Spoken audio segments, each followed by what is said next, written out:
I just wanted to start doing some videos about saints again.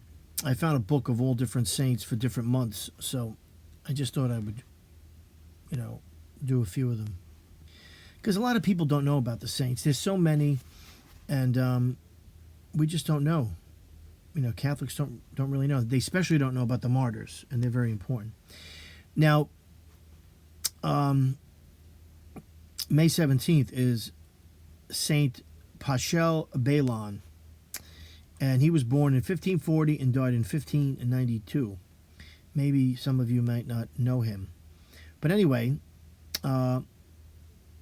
Pascal, if I'm saying that correctly, Pascal, was born in Torre Hermosa in the Kingdom of Aragon on May 16th, 1540.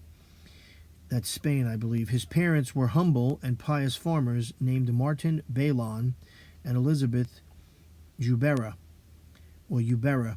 He was always very fervent and austere, and seems to have enjoyed from his childhood the realization of the presence of God.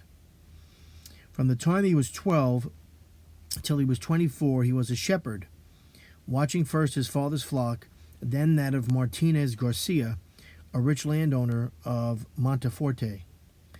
Having no children, Martinez and his wife wanted to adopt Pascal as their son, but he declined the offer and joined as a lay brother the Franciscan friars of the Alcantarine Reform.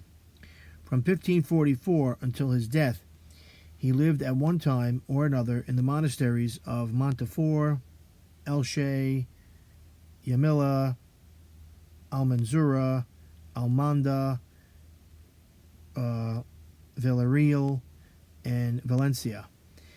And I'm sorry for butchering these words if I did. Being at the order of his superiors in turn, cook, gardener, mendicant, and porter. It was chiefly in the last two occupations that he spread his immense kindness among the unfortunate and helped them by his healing powers. Few saints, in fact, have accomplished as many miracles as this humble lay brother.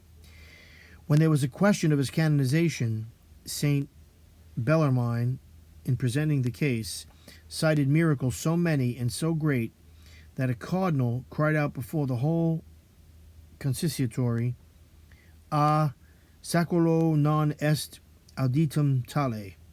The like has never been seen. That's the translation. Everyone has heard of Saint Pascal's knocks. The liturgy itself recalls them on his feast day.